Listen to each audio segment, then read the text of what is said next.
En Grande-Bretagne, il existe une centaine d'écoles musulmanes, certaines entièrement financées par l'État, mais ce n'est pas tout.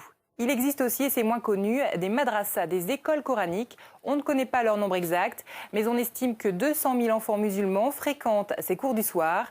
Comment fonctionnent ces madrassas? Enquête à Leicester, au nord de Londres. Des images signées Violaine Vermougo. 15h30 dans un quartier huppé de Leicester. Comme chaque jour, Nasrine vient chercher ses enfants à l'école. Une après-midi ordinaire pour cette famille. C'est la fin de l'école, on rentre à la maison. Les enfants invitent des amis à la maison pour une séance de trampoline. Mais pour Alisha l'aînée, le jeu sera de courte durée. Direction la salle de bain.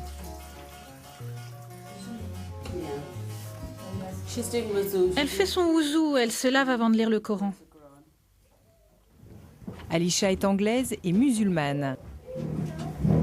Je mets mon voile parce qu'il faut se couvrir la tête avant de lire le Coran. Chaque soir, elle se rend dans une madrassa, une école coranique. Avant d'aller à l'école, Alisha révise sa leçon d'arabe avec sa sœur Zara. Ça fait partie de leur éducation. En tant que parents, on est tenu de leur enseigner ça. Il faut qu'ils soient capables de comprendre l'arabe et de lire le Coran. Kenyan, le petit dernier, n'a que 4 ans, un peu jeune pour fréquenter les madrassas. Son tour viendra l'année prochaine. 17h, Nasrine conduit ses filles à l'école coranique, ou plutôt chez une voisine. Cette mère de famille a choisi les cours à domicile, c'est la formule la plus souple.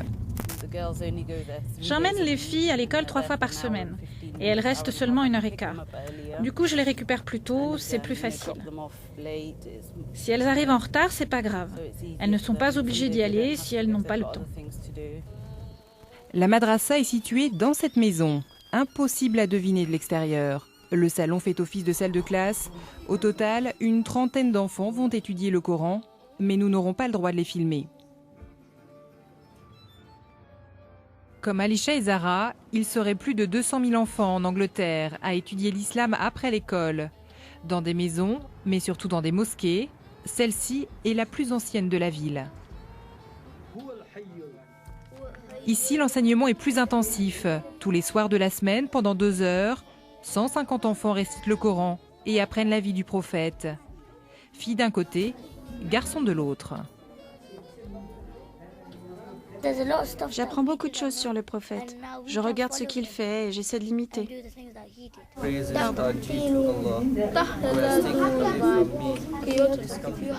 Si tu pries, tu vas au paradis. Mais si tu ne pries pas, si tu fais des choses pas bien, que tu as des mauvaises pensées, tu n'as pas accès au paradis.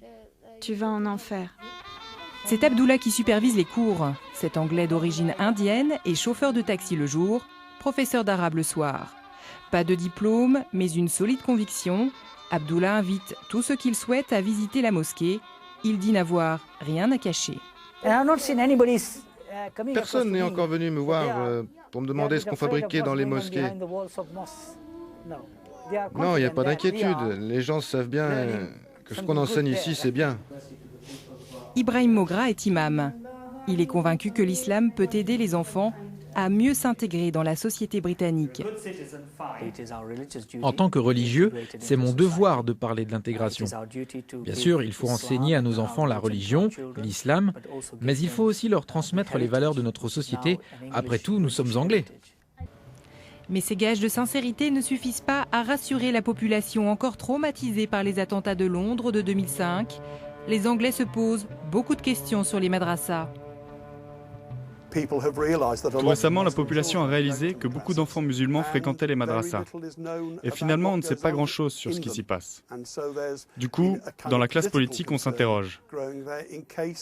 On se demande si l'enseignement est compatible avec les valeurs fondamentales de la démocratie.